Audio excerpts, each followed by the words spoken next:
Ladies and gentlemen, your attention, please.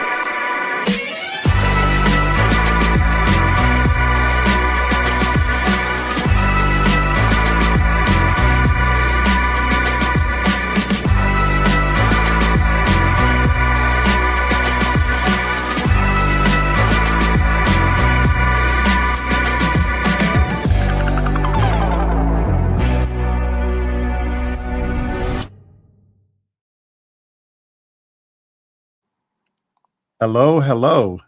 It's Marlon Weems, and I am here with my good friend Dana DuBois of Hi, Marlon. How are you, Dana? Happy Hi. St. Patrick's Day, huh? Happy St. Patrick's Day. We are looking I know very luck we of the came Irish. prepared, didn't we? I was not getting pinched today, so Oh, you know what? If I had thought about that, maybe I'd have worn something different. I don't mind. I mean, you know, right. I'm Isn't I'm that in what a happens? place You're where supposed to pinch there's people. kind of only one person that really has pension permission, I guess. Is that Yes, right? consent.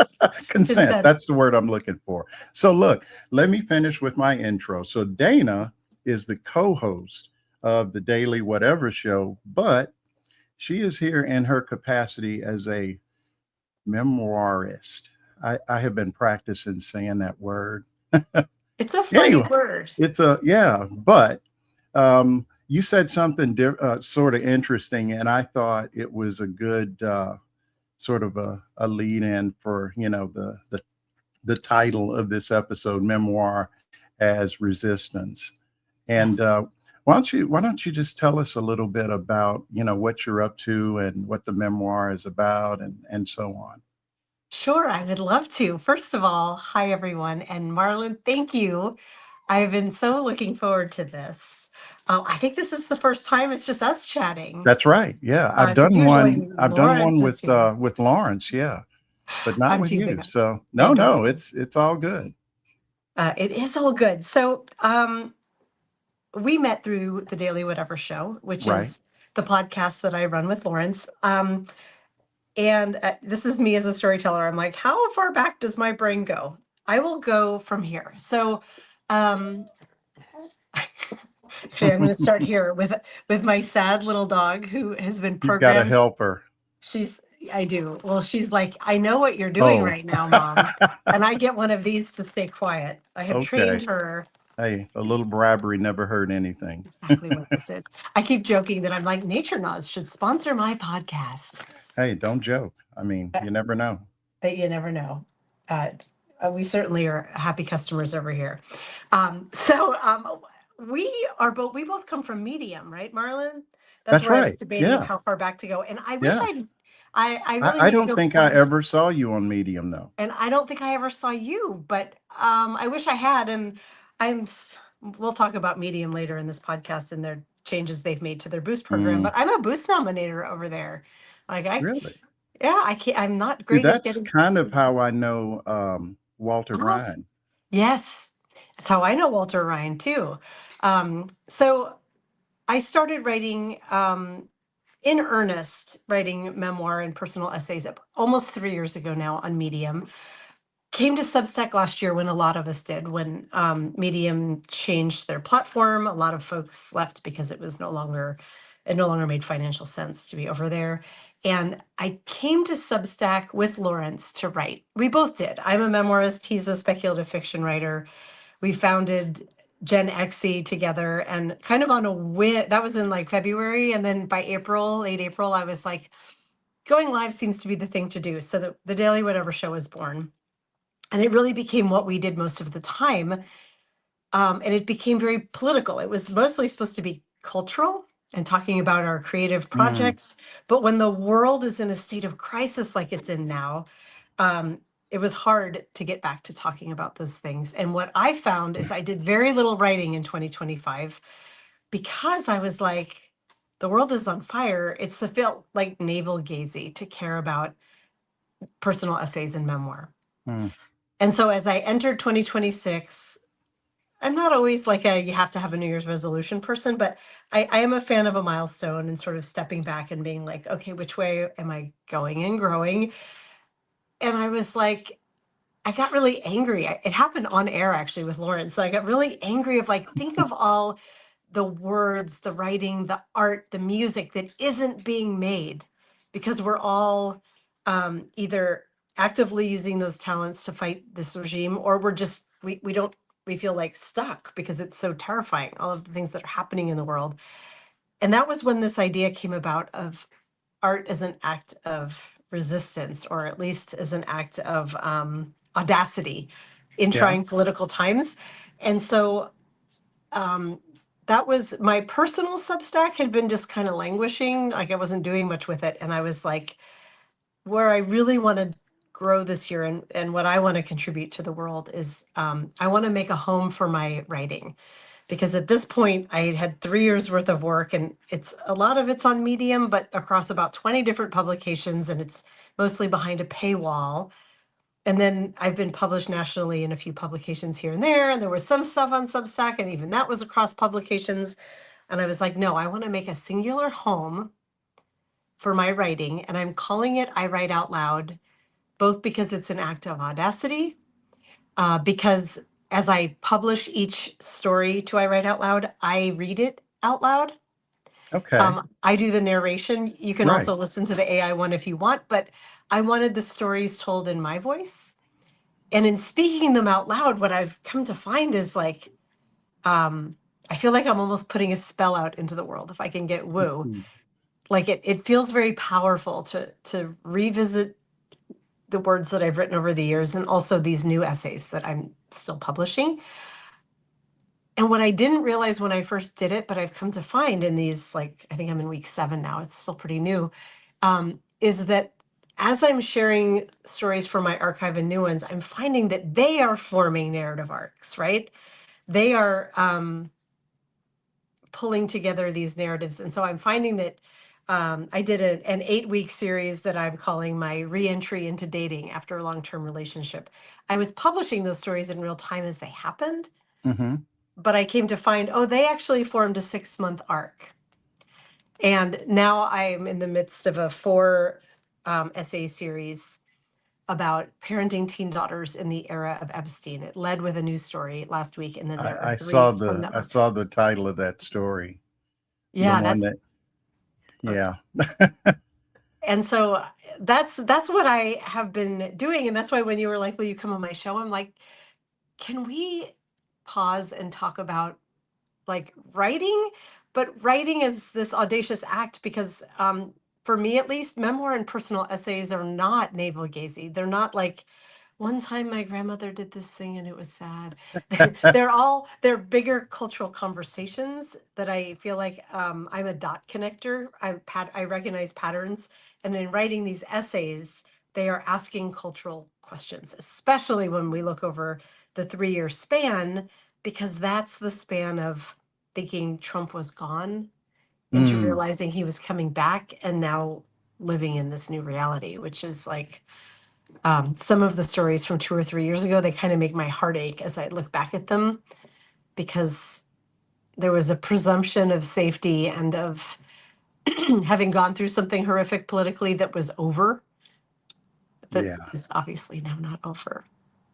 So just to, I guess, rub salt in the proverbial wound.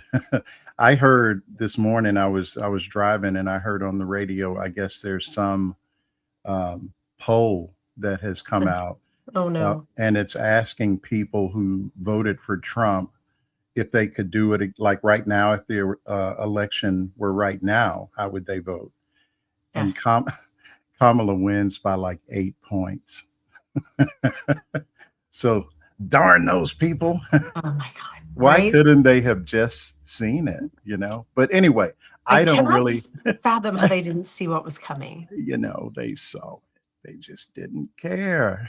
They didn't They care. didn't care. They thought it was just going to be, women and brown folks and, black folks too, if they got lucky.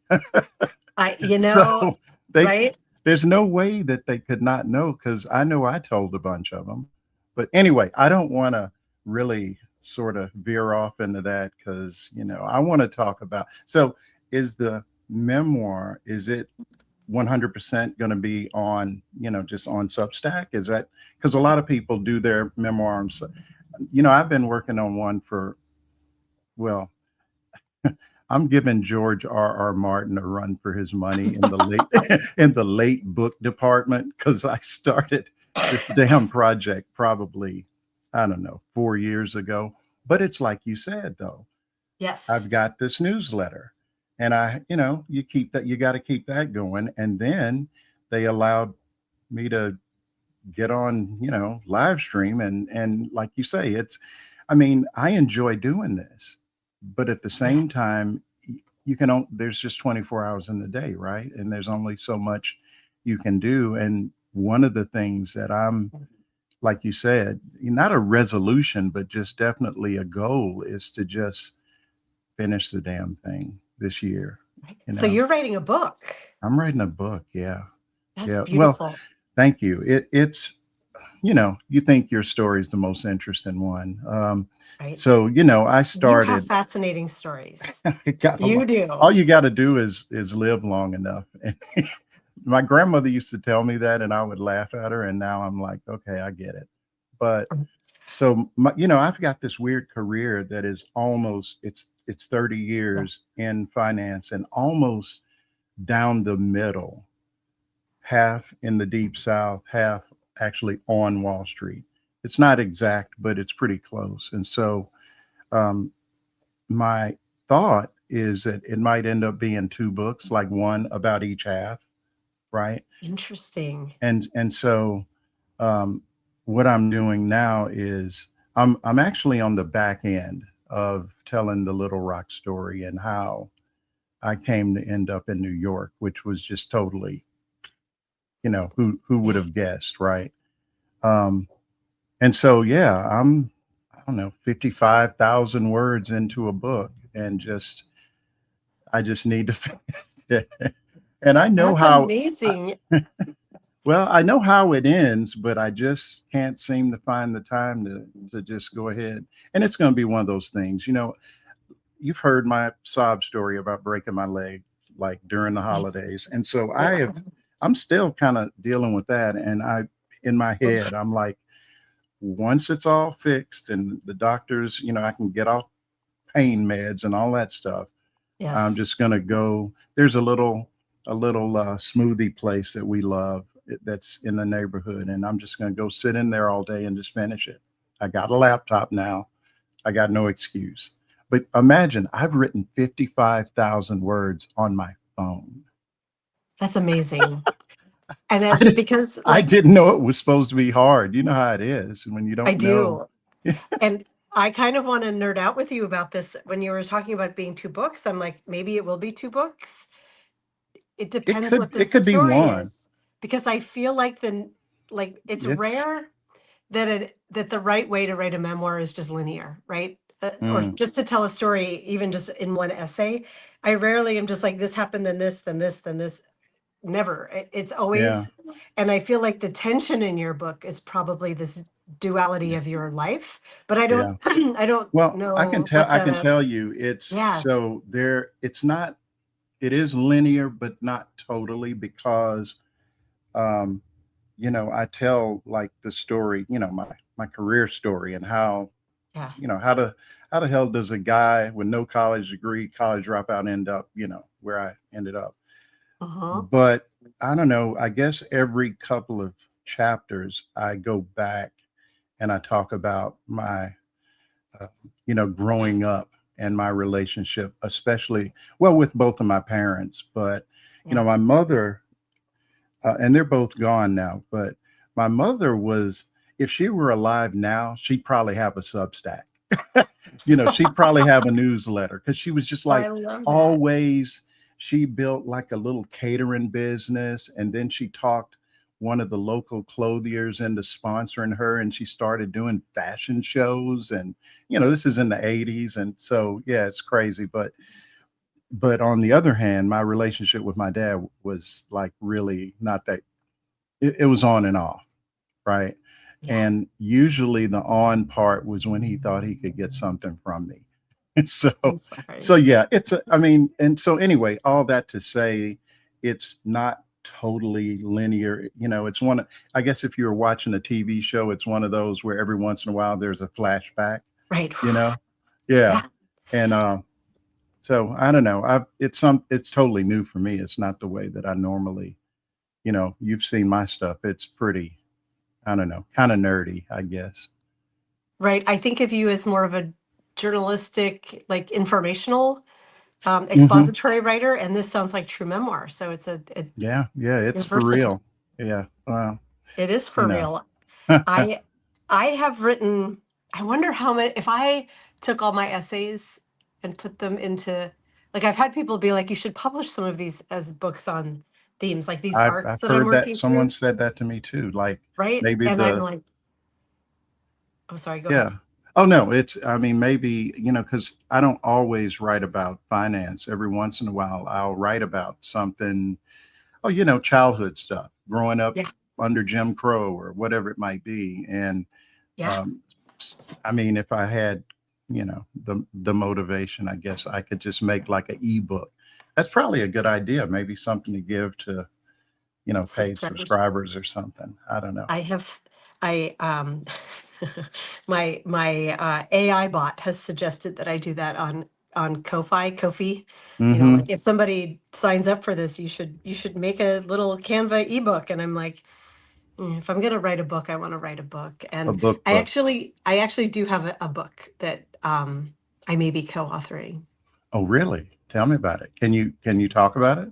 I can. So these last 3 years have been me truly like diving into memoir and personal essay writing. But Hmm. before that, back in the early 2000s, I founded a music website with my friend Liz, one of my best friends. And for many years, we ran this site, we threw events, we essentially grew a music community. I can't say we grew it, that's not fair, but we championed a music community that blossomed alongside of us. So was And this on Substack or where on no, no, Medium or this, so here's what's really interesting about it, Marlon, what the book will be about. Don't tell anybody, you guys, okay. because I don't want anyone stealing my idea, though I don't think anyone could write this but us. So this was 2002 to 2007 were our peak years, and that's where the book will focus. And the book will both focus on the local bands that were up and coming, many of whom no one knows still, but some of whom really made it, like Death Cab for Cutie and the Oh yeah. Decemberists. Like these are bands, Fleet Foxes. These are bands that came out of that, the Head and the Heart. They came out of that era, right? Hmm. Um, but so much of that music never made it out of Seattle. And what's really interesting is when you asked, oh, did you do it on Substack?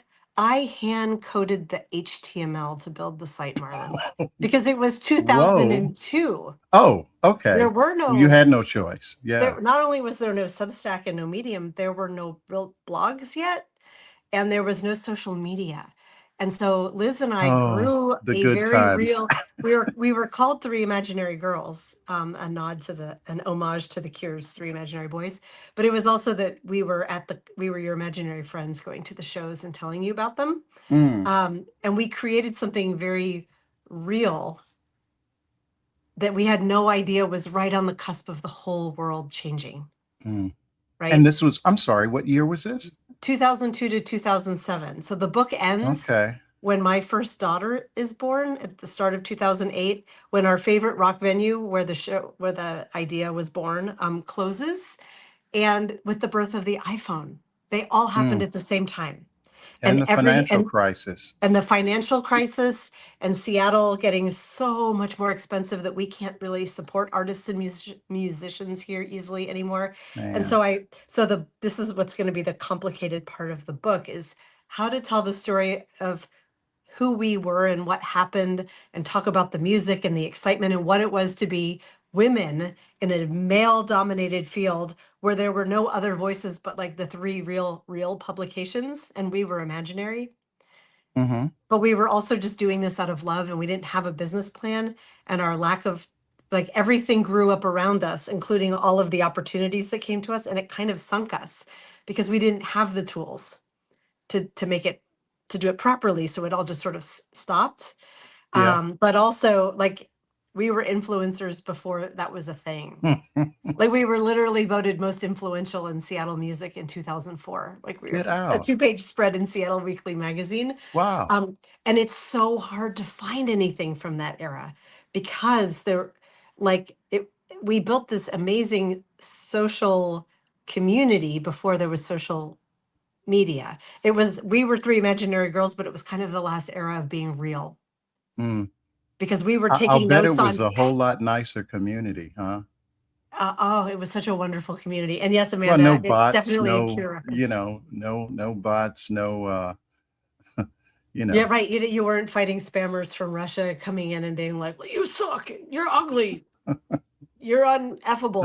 oh, good times. Yes, it was a good time. So that's a sneak preview. Like Liz came over, I don't know, a couple months ago and was like, Dana, I have to tell you something. And I was like, oh, she's like, we need to write a book.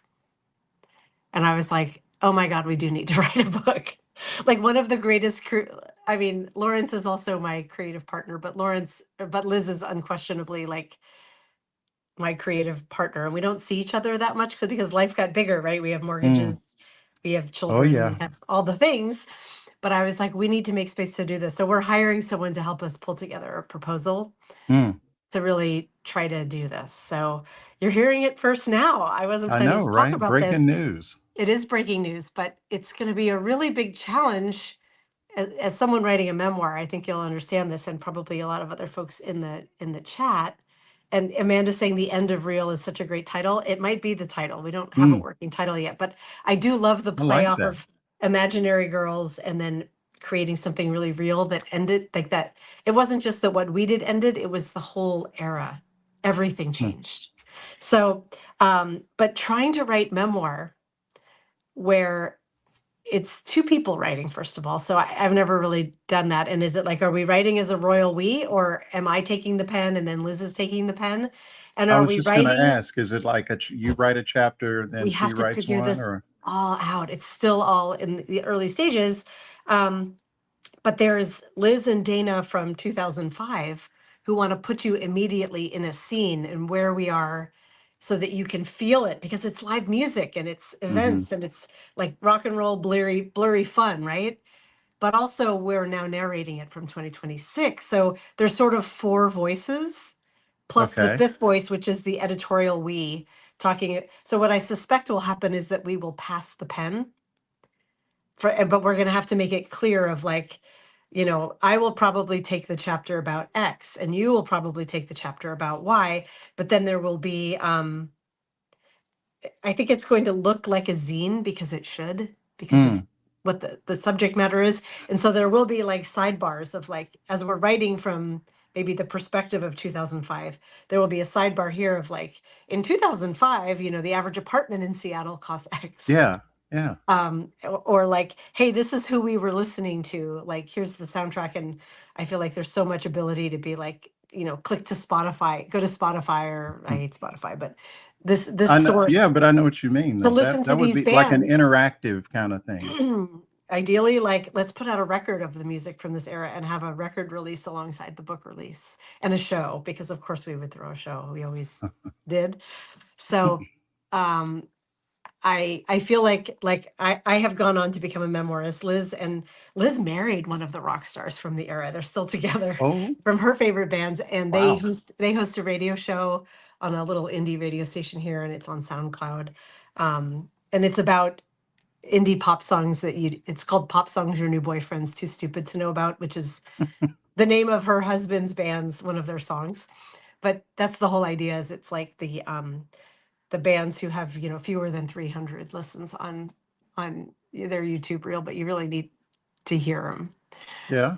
So she is still in the space of musical exploration and indie pop. So I feel like we're the right people to take this on, right? So I don't know how or Absolutely. when, Marlon. I don't know when and how we're going to pull this off, but we Hey, have to. you get no no I need to read, criticism from me. right? I need to read your memoir. I You need have, to write. well, the way I'm writing it is you use the word scenes. I mean, that's every chapter is kind of like a scene of Yeah. of something that, like, there was and a lot of stories. In fact, when the first, I don't know, 3 or 4 chapters, I would, finish a chapter and I let I distribute it, to my two, kids that are living with us. And at the time, neither one of them was, I mean, now it's one's almost, well, one's out of college. The other one is Oh, congrats. about halfway through, right? Yeah.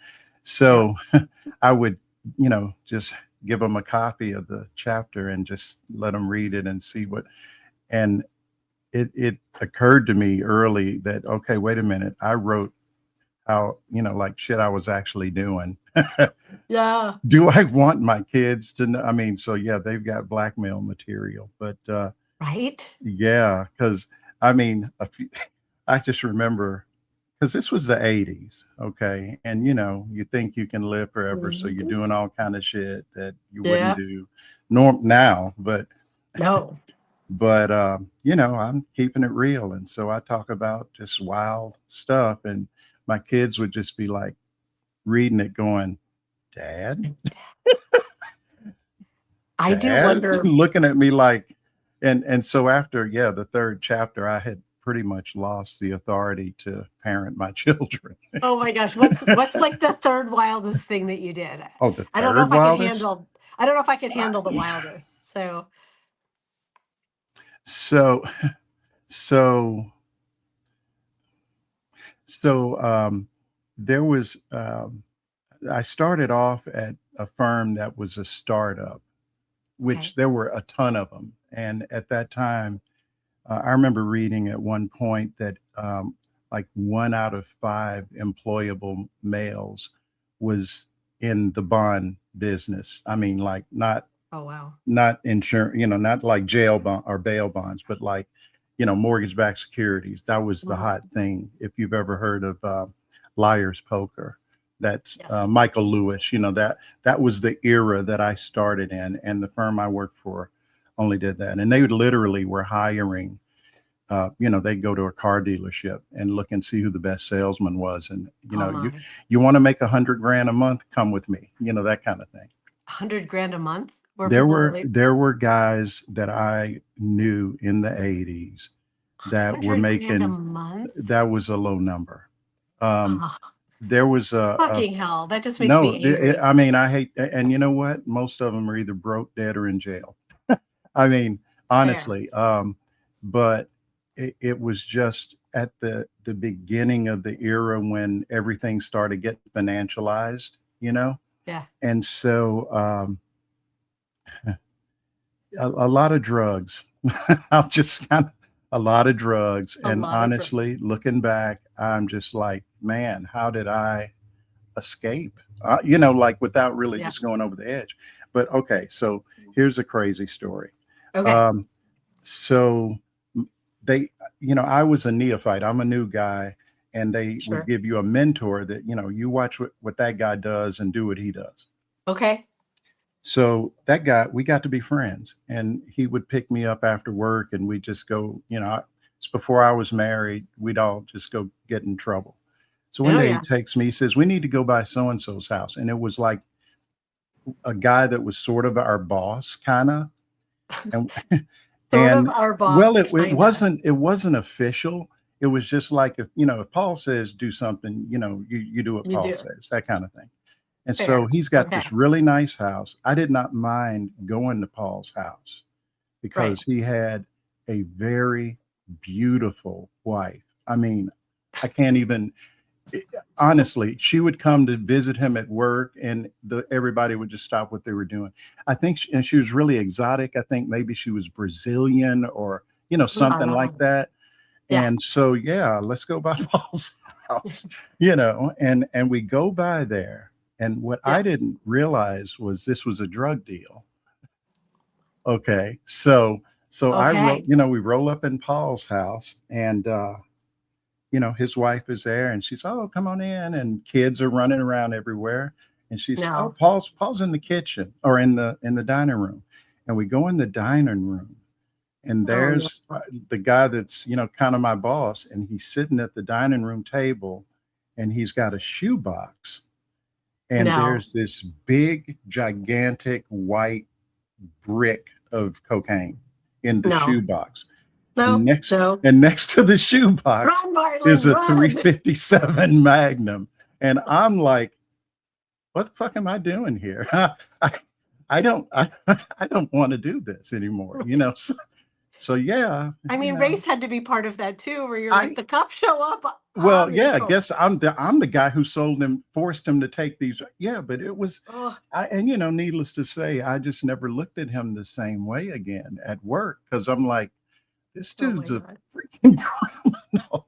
But those were just, it was just almost normal. It was like there Oh was my God. the head of sales had an office, and he had, you've seen those offices and they have those little mini blinds, and Yeah, he'd roll in the morning with the he same rolled clothes that in. he had on the night before, or you know, Oh the day my. before, and he kept, like, you know, like shirts from the cleaners and a Yeah. suit in his office. He'd go in there and change, he'd close the blinds, and you'd hear him in there, and so, and he'd come out, he's a new man, you know. So yeah, you know, the securities business in the 80s, Oh my right? God. I I can, just don't know how I made it, I'm but yeah. happy you did, but my So God, I am too, believe me. and But you're letting your children read, your adult children well, you now. know, I yeah.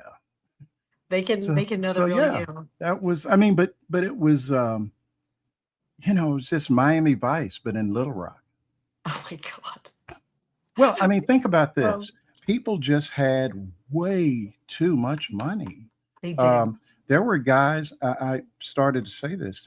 There was a firm that was just down the street from us, and um, they had a situation where if you like did 100,000 in commissions in a month, then you could just go to the jewelry store and get a Rolex just on the firm, you know, pick one out, whatever. And if Hmm. you did 1 million in commissions in a month, and people did, Oh my I'll God. just go on down to the Porsche dealership and just get a car. And we got you. We, you know, and so you think about it, I'm these choking. salesmen. You, I'm sorry, you make $100,000, and they pay 50% commission back then. Oh my You know, God. that's 50 grand in a month. I mean, even after taxes, you know, you could probably pay your bills, right? I'm thinking you could get by. You could Yeah, probably I eke mean, out a it's living. in Little Rock. It's really hard to get by on that kind of money, but I bet it is. And I feel like it's almost as good as like being a writer and podcaster on Substack. Almost. Almost as almost, yeah, profitable. yeah, Oh my God. almost. So yeah, What I got crazy stories, that is a crazy story. and that's You not even the definitely craziest one. you definitely need to get this memoir And down. it's one of those things that I can really name names because most of the people are all, you know, they're dead, so they can't sue Right. me. Right. Their estates might come after you, but not if they're broke. Only if they stayed rich. But they have lawyers to still come after you and protect their name after death. I'm guessing. I, Um, that is wild. we'll You see. definitely need to birth that. And it is a I different probably shouldn't beast. have. I probably shouldn't have led with that story, but it was just the one that I, popped I asked you. in And so my you have head. at least two that are crazier than that, because I said share your Oh, third most crazy. honestly, yeah, Oh yeah. my God. Yeah, my stories aren't quite as crazy as that, but Well, it's a it's different. You were in a different kind of world, though, a very positive I world. guess it was certainly not a profitable world like the one you're talking about. Um, that is nuts. But I'm just in my head, I'm thinking about like, this is so delightful to like be talking about it's sort of our legacies, right? Yeah. Like you hit a certain age and I'm smack in it apparently where it's like um my tolerance for work that I don't want to be doing Hmm. is diminishing even as it can't really get, but my need to like do what's important and has meaning and sort of imparts lessons, I guess, at the risk of sounding too Pollyanna-ish. Like I feel like I have a lived experience now and an ability to connect dots that I'm like, I feel like this can connect with readers, excuse me, and in my own way can help move the world into a more positive direction. And yeah, kind of it does speak a bit to legacy and like what you want to be remembered for. My kids don't really read my work, and I'm grateful for that. But there are times like these essays I've been posting most recently where I'm writing about them that I'm like, huh, how are they going to feel about this when they read it when they're Mm. older? And I hope they read it and are like, our mom did some good thinking while she was parenting us. Yeah. Yeah. Yeah. I mean, I'm much older than you. And so I definitely think about, um, when you're gone, is anybody going to remember you, or what did you do, or, all that stuff. And it's just, I mean, it's legacy, right?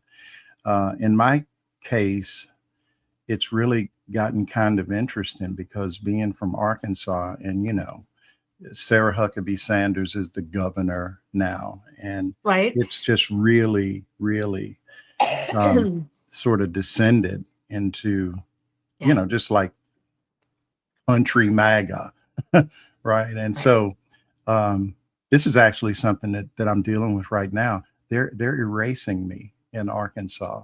So I started the first Black-owned investment firm in the state's history, and I actually, in order to do that, I did, I guess, what you could call an acquisition. I Okay. bought a brokerage firm and then absorbed it, and just kind of renamed Yeah. it and all that.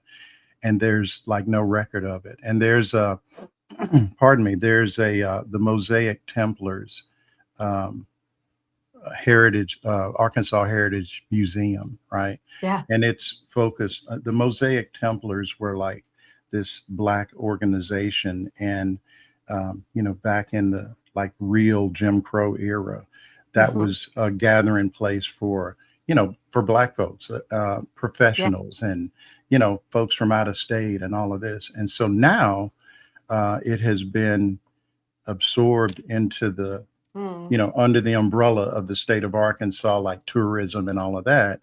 And, and this is a crazy story. So last year it occurred to me, well, I was looking on their website and they had this timeline of all these, accomplishments of African Americans from Arkansas. And there's, right there where I thought I might show up, there's not anything there. And so Oh. I reached out to him and said, hey, I haven't lived in the state for, 20 years or so. And so you probably don't know about this. And then I just kind of described, my background. And I was one of the first African Americans in finance in Arkansas and so on. And the person that's in charge of that was really excited. And he immediately emails Yeah. me back and says, oh my God, I want to talk to you. Maybe we can do something, because it's so different than the other people that we feature. Maybe we can do like a program around it. And so anyway, we set up a call. And the day of the call came, I didn't get a call. And so I reached out to Oh. the guy, but long story short, they ghosted me. And all of a sudden it went from, we're really interested in featuring this, to nobody would talk to me. And my suspicion is, somebody, I used to go to church with Sarah Huckabee Sanders Oof. when she was like Sorry. a kid. No one knew, it's one of those things. If you Yeah. could have done Yeah. Yeah. something back then, would you have done it? Oh my God. I, this is crazy. I've written a story about it. I sang in a church choir that had a band, like the contemporary, Oh yeah. Christian music or whatever. And I wrote some about it. I'll post it. But the point is, the bass player was Mike Huckabee. Oh no. I'm not making this up. No, he was Oh the my governor, and he plays the bass, and he God. was good. And the What? He was reason that, good, huh? oh yeah, yeah. I mean, as good as was required anyway. I mean, it's not like he's one of the brothers Johnson or anything, but yeah, he could play. And I Okay. got pulled into it because I sang in high school, and Yeah. I visited this church. Shannon and I did, and so lo and behold, the head choir guy was a dude that sat next to me in high school, and he was like, Oh. "You're coming in. You don't tell me you can't sing because I know better." And so Oh Yep. my gosh. Weird life. That is a weird life. Jessica Yeah. in the comments is saying, Marlon, that's happening to in real time, being erased from history. Wow. Yeah. Uh, yeah, it is a very, because I'm trying to figure out just what do I do about that? Do I, I'm not going to like write a big essay about it because it doesn't, coming from me, it's kind of Yeah. self-serving sounding. But yeah, I mean, as a matter of fact, they there is a guy, a black guy who started, I think it's a credit union, maybe I don't know, less than 10 years ago. Okay. And they, I have seen articles actually featuring him as the person who started the first black-owned financial institution in Arkansas. No. I'm not Oh making my it up. No, God. it was in Black Enterprise magazine. That's what got my attention. I was like, well, maybe they just don't know. Well, they know. They just, I know. it's intentional, apparently. Do you see my little dog is trying to dig into the sofa? I don't know if you can hear Yeah, that. I I see. don't know what she's looking for. She's definitely not digging. She's moved on. Your Yeah. couch is safe. Yeah. What are you doing, little one? Yeah, I have this right behind me so that I can do this exactly while I'm live. Hey, listen, you gotta take care of the pets. You do. And I feel like all the podcasting that happens, these like lives that are very slice of life and real and unedited, it feels like working during COVID when suddenly like Oh yeah. people who are all buttoned up at work, they suddenly have, half naked kids running around in the background and you can hear their spouses yelling from the kitchen and the mess and the pets like and their hair's all grown out because none of us, were able to get haircuts and I didn't have that problem. right. Right. I kind of I loved was that I was era. good. Not the illness, I know not the what you mean fear, though. It but really, I'm sorry, go ahead. just that everybody became really real, and all the men suddenly were very shaggy, and I thought they all looked better. Every dude got better looking because I don't know if you remember this, but when you said that, I just had a flashback of a yeah. guy. It was like British television, and he was being interviewed, and his kid kept coming in. Oh yeah, and he didn't have It, and his wife like didn't have pants on and like yeah, right. came in to grab the It kid. came and grabbed the kid. So yeah, That guy was so famous for like that, 5 minutes. I know that there were some episodes for sure. I Yeah, absolutely it's remember hard him. to believe. Doesn't that seem like it was 20 years ago? Kind of. My It just kids make seems. grounded, and I feel like we were just on the Daily Whatever show today. We had this wonderful guest, Christopher Pepper, and he wrote a book called Talk to Your Boys. He Mm, teaches health in high school. He teaches like sex ed in okay. California, and so he's written this book about talking to how boys need to not fall off, and now is the time when we need to be engaging them. But we were talking about how kids aren't as social now because of phones and friendships and dating both. They're just not connecting, et cetera, et cetera. And I was like, we didn't get into the COVID part of the conversation, but that's part of it. At least with when I watch my kids, they were in fifth and seventh Definitely. grade. Every kid had a COVID year, right? So for my kids, it was fifth and seventh Hmm. grades that they did at home. Like we did a very prolonged COVID in Washington State in general, and then I kept my kids out a bit longer because I didn't want us getting it. And so I joke with them. It was sort of the perfect time if you had to live through a pandemic. They were big enough that they could homeschool on their own because their dad and I were both working remotely, Hmm. and we couldn't sit next to them for class and help them.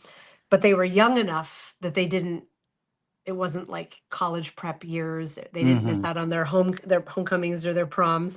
But if anything, all these kids are going to have these gap years, right? Where someone will mention some historical thing or some math skill, and they're going to be like, "That was my COVID year. I don't remember anything. I have no I idea what didn't learn you're a talking damn about. thing." So, Yeah.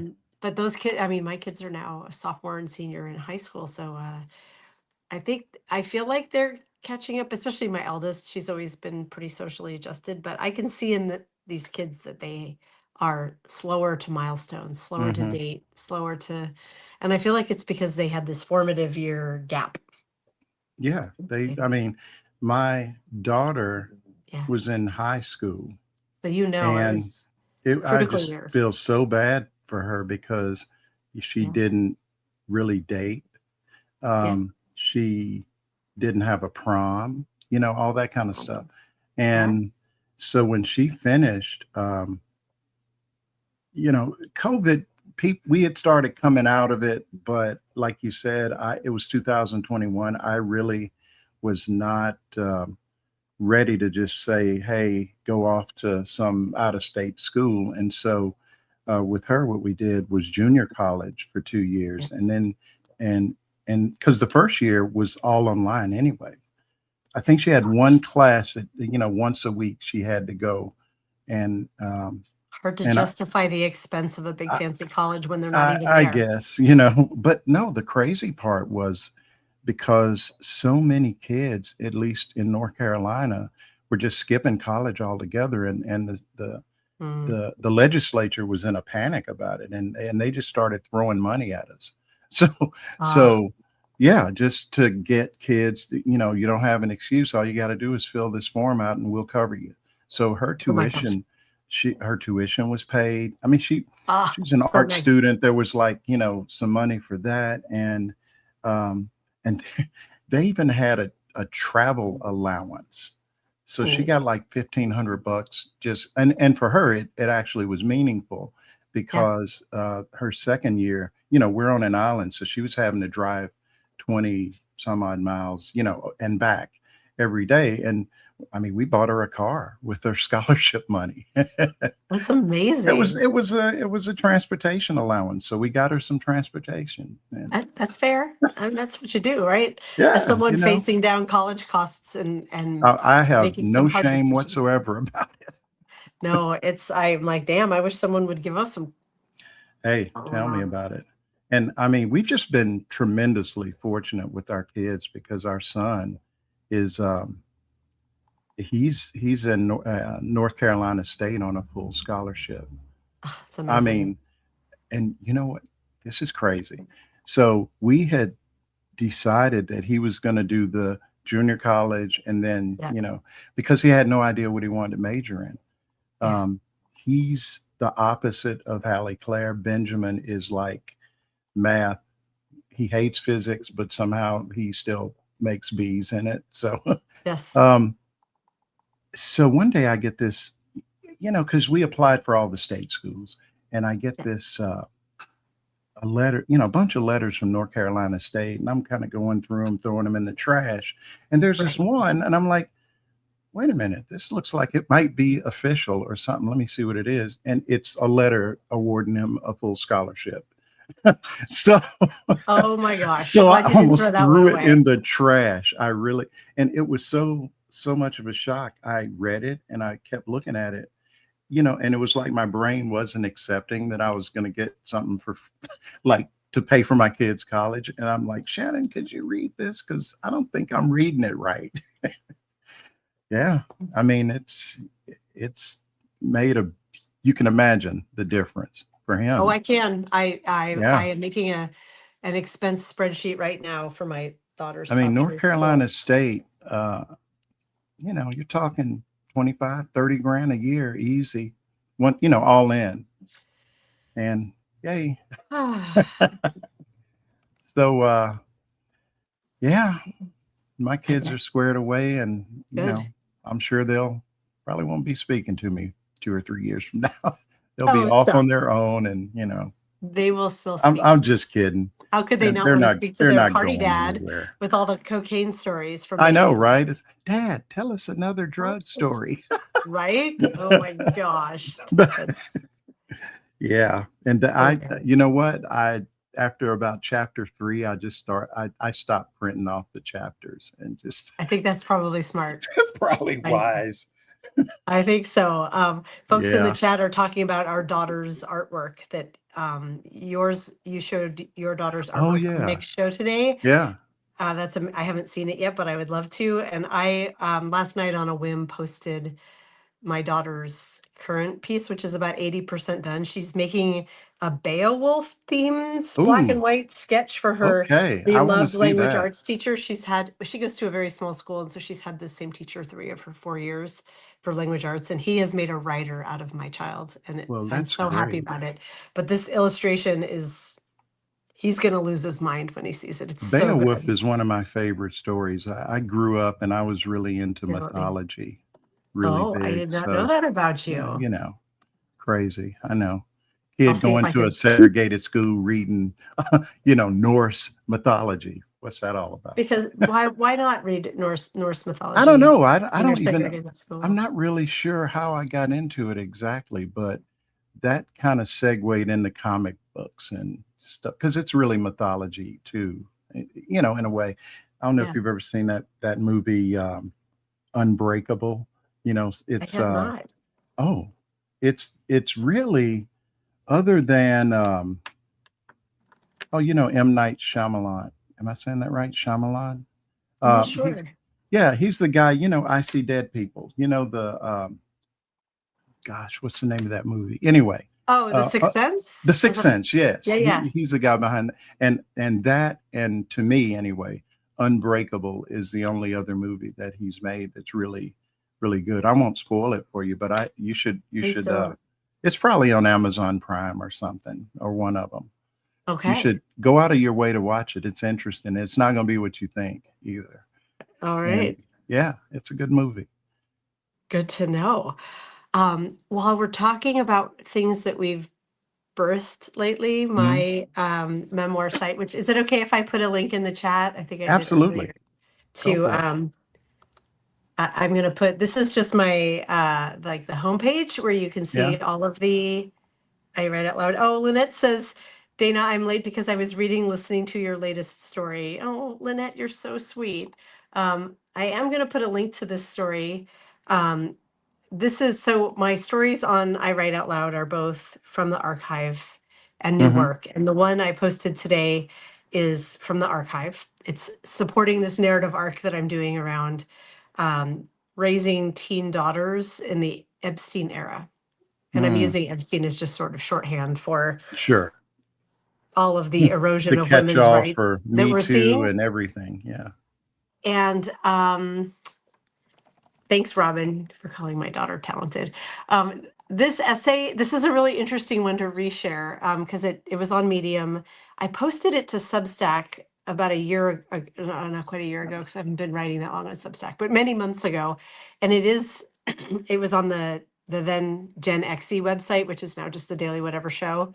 It's not really showing articles anymore. So I'm moving all of my narrative writing to I Write Out Loud. And so in resharing it, I'm like, this was the most popular story I've ever written. I had people praising it, women who were like, I can still relate to it. I also went to the other side of Substack with the men who were Mm. like, who would want to fuck you anyway? You're ugly. You're I was accused of No. sexualizing my daughter. I was told I was Oh boy. ugly. I was told like I had lots of people popping off on me. And I'm really interested to see if it catches fire again from my as of yet small platform for memoir writing. It's Hmm. called Middle-Aged Men Keep Ogling My 16-Year-Old, and it's an Whew. intentionally complicated essay Mm. because it begins. This is about my now 18-year-old. She was 16 when this happened. We were at a solstice parade here in that happens in Seattle every year, the weekend of the solstice. Oh, And the parade is super fun, but it always starts off with the riding of the naked cyclists. People like get all dressed like okay. body painted up and Okay. in various states of undress. Some are completely naked, some have like bikinis on, but they're all like body painted and in Yeah. outfits, and they're riding their bikes up and down the parade route, and everybody cheers them on. And but when we went to this event, as we were like hustling, trying to meet our friends there, I clock this guy at the beginning who's looks like my peer. And I sort of walk through in the essay how I'm like, oh, there's a guy, he's kind of cute. I'm noticing him. He's noticing, he's looking at my 16-year-old, not me. Wow. And it all sort of passes in a micro flash. And then it's me examining what it's like to be passing the leering baton as my viability fades with age and my daughters too are coming up in age, and I start observing men responding to them. Yeah. And what's the proper, like I talk about the anger, like there's one part where I sort of want to rip this guy's face off of like, this is my child, and my wish to like protect her from all of this while knowing I can't. Hmm. And also the sense of like there's a sense of relief in watching the pressure, feeling the pressure coming off of me. And also there's grief in there, right? There is this sense of like, oh wow, like my looks are fading. That means like options are closing as they are opening for my daughter. So it's my favorite kind of essay where it's nuanced. Mm-hmm. And I also get into the way young women or girls and older girls and young women dress now, which from a very young age is hypersexualized. And I'm not blaming them. They're kids. That's what's pushed, that it's pushed at them though, right? It is. I mean, It is. And it's from, I mean, they were raised on like my daughters, they were coming of age during the whole like girl power, girls can be anything and do yeah, anything. They had all the t-shirts with slogans. But the shorts that Target was selling next to the t-shirts, had a half an inch inseam from the time they were 5 years old up. wow. And they, I call it WAP feminism in this story because my daughters love that song. They can sing every word. Okay. And my oldest was like 12 when it came out. There's only so much bucking of the culture one can do. Of course they know it, and they, and also like the modern flavor of feminism is to be like, these are empowered women singing, Cardi B and Mm-hmm. Megan Thee Stallion. And I'm like, But when I you're hear it, I 12, get it, but right. And also even, through the wisdom or whatever I have of the years, there's this sense of like, weird how we can do and be anything we want. And yet so often what these women are choosing is to be exactly what men want them to be, which is hypersexualized. And how to parent through that mm-hmm. of like, you can be and do anything you want to be. You should be empowered to dress the way you want to dress, but also not for 8th grade, kid. You're not walking into 8th grade wearing a tube sock for a shirt. You're just not. I'm not going to allow that. At one point, my daughter in the story calls me the patriarchy. And I Oh, laugh, and boy. I'm like, I'm the matriarchy. Go put on a different shirt. And so Oh boy. the accusations that I got the first time around were really interesting because people would glom onto a part of the story. Mm-hmm. Be like, you're sexualizing your daughters, or you're just bitter and angry that men aren't looking at you anymore. And I'm like, you're reading this without nuance. Yeah. And what's so interesting now that I may take I may have another essay that's like a follow on to this of who owns the shops that are being marketed to the 8-year-olds and up that are sexualizing them. Mm-hmm. Like, oh, I'm forgetting his name now. The head of, hold on, was the head of Victoria's Secret, who's in the Epstein files everywhere. Oh yeah, yeah. Lev, not head of Secret, Epstein. That should get his name. His name is Les Wexner. Wexner. And like my I don't know. daughters have been pining for Victoria's Secret stuff since they were literally 7 or 8 years old. That's who they're marketing Wow. to now with. Well, pink. now we know now. They are trying, right? They're pedophiles. Their sense of beauty and what women should look like is girls. Yeah. And so when you layer that into this question of how to parent teen daughters through beauty, aging, sexuality, empowerment, and also wanting to be protective of them, it really is a very strange soup. It's really kind of an interesting thing to think about. I mean, so on the flip side, I am the oldest of 4 boys. Oh. Do I need to go on? Yeah. That paints a picture for sure. The oldest of 4 boys, and I came of age, I guess you would say, I graduated high school in the mid 70s. So there was everything that you've just talked about, none of that. I mean, some of the behavior that just as a teenage boy, some of the stuff that I would engage in regularly as it relates to girls. Yeah. I mean, nothing illegal or, violent in that way, but just general, uninvited touching and, just silly stuff that if I saw some boy, rolling up on my daughter like that, well, you know, Right. I'd be in jail. But it was just Right. like, if I can, it was almost as though we were raised to behave that way. Oh, You for know, sure. we were We raised to didn't even like, have the you language go out around there it. and get those girls, you know, almost like, you Yeah, know, release the Kraken and just, and that was, it was and expected almost that you, in it is fact, hard to explain to the it, kids these days of how let me different tell the you, norms were. there was, my dad had this office, and, you know, we didn't, when he was in there doing what, you know, his work, you just didn't even Yeah. go in there. You know, just didn't think about going in there. Yep. And one My dad day had one too. he called me. My youngest brother was too young to be in this particular meeting, but our dad actually did this, and he's my stepfather, or was, and Okay. which actually plays into the memoir, that whole dynamic. But anyway, we're like trying to figure out what we've done, because he was really like serious, and I don't know what made him think he needed to have this conversation with us. Oh no. He says, um, you know, it's a sex conversation. He says, Sure. you know, it's the greatest urge, and he's getting all philosophical Oh, about sex, and we're sitting there looking at each other going, "Now, where the fuck is this going?" Yeah. And he says, you know, I understand you know, it's an overwhelming urge, but the day that one of you come into my house and announce your homosexuality, I yeah. will kill you.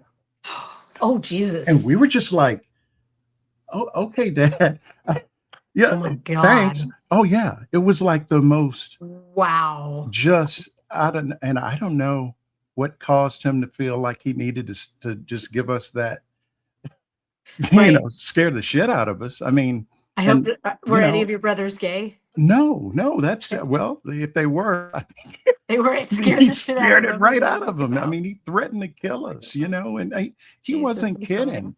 Oh, you know, we didn't even. We were just like, what's wrong with Dad? You know, Oh my where'd that God. come from? Yeah. That I mean, but is it was, you know, wild. we're talking about the 70s. So you didn't, Yep. I went to school with guys that were clearly gay, but they tried so hard not to, you know, not to show it. I mean, My, hello, Lawrence. yeah, Like yeah, I knew him back then, and he was not gay. He was not gay. yeah. I There was mean, only one gay kid in our high school of and 2,500 that kid kids. probably took so much shit, you He know? did, and he couldn't hide it. I mean, he was very Yeah. effeminate, and but I now know there were a lot more gay people than that because of the ones I still know from high school. I'm like, oh Yeah. right, yeah, yeah, that Oh, it's so checks. funny. I mean, girls All the that, boys you I had know, crushes on, gay, girls gay, that gay, we gay. chased and look up now, and oh my goodness, they're married to another girl. What? To Oh, a that woman. explains. No wonder. I mean, not that, you know, but yeah. Anyway, it's just funny how all Yeah, this stuff evolves over time. it But really is. Dana, Oh, look Marlon, at I the feel like time. I could talk to you all afternoon, or all Well, morning and all afternoon. same here, same here. I just I have been wanting to, you know, after I talked to Lawrence one on one, I was like, uh-oh. I Right. really, Got to be no, fair. seriously, even if I hadn't, I just have been wanting to talk to you, because I watch you guys, and y'all seem to be having so much fun doing what you do. And then Thank when you you. told me you were doing the whole memoir thing, hey, Yes. we got something to talk about, and we don't have to talk about that other thing, you Right. know? So The this whole has been politics fun. of it. This has We been should so we much should fun. make a point to do this again soon. Please do. Have your people contact my people. I will. I will. I almost said I'll have my girl. My girl. So, It's my wife. By the way, and I think I told you this. She listens in on, I think, pretty much all of my live streams, and you're her favorite. When I told her, I said, "Guess who I'm talking to oh my next week?" God. And she was like, "Yeah, she likes you guys. She likes your show. Oh, She I likes would you." love to. Thank you. I would love to meet her one day if she ever wants Well, to if come I on with can get me. her, she Tell her is she's welcome. we're dragging her across the finish line of starting her newsletter. which, by Oh the my gosh. way, you said Yay. something about the solstice thing. That's the name of Yeah. our business, Solstice Uh, Botanicals, but it's uh, SOUL, a little bit of soul in there. oh, So yeah, solstice. I love it. yeah. Well, Oh my. This has Dana, been so much fun. Hold on, I have to say, I'll just say it out loud. Love you too, Lynette and Jessica and everyone else weighing in and saying that. Thank you guys so much for being here. Um, I will be live talking about this story, Middle-Aged Men Keep Ogling My 16-Year-Old at 7 o'clock Eastern time tomorrow. That's my usual thought you I were write going to out say loud. tonight, and I was like, Nope, oh no, because tomorrow. tonight I am doing a live stream because, Oh, I've been writing a lot about Sinners and talking about the movie Sinners yes.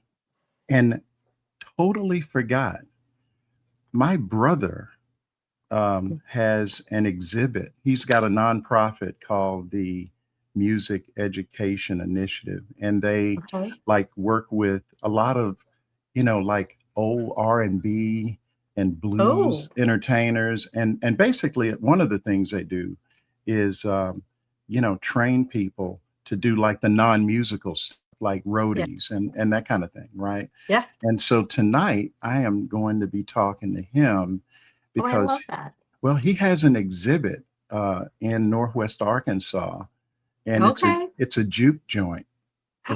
Yeah, and it's a Cool. really interesting.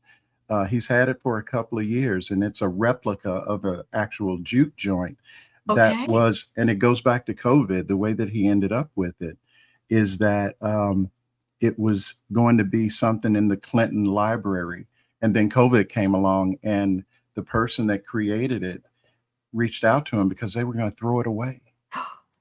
And it's like, I mean, you can walk through and it's got all this kind of memorabilia of, things that are significant to like that whole blues history, like the Yeah. crossroads and all that stuff. So I'm Okay. kind of stoked to do a little live stream with All right. What I time is say that? Folks in the it's chat are asking. it's at 7 p.m. Okay. tonight. So same 7 time. p.m. tonight. So listen to Marlon tonight at 7 And and then then, yeah, come me tomorrow night at I 7. know. How about that? And then at 8 tomorrow night, I'm having my monthly Crone cocktail hour where it's the new moon and we're going to get our woo on. Me plus Karen Marie Shelton and Oceana Teffenhart. They're the woo ones. I just sort of guide the conversation and questions and learn from Okay. them.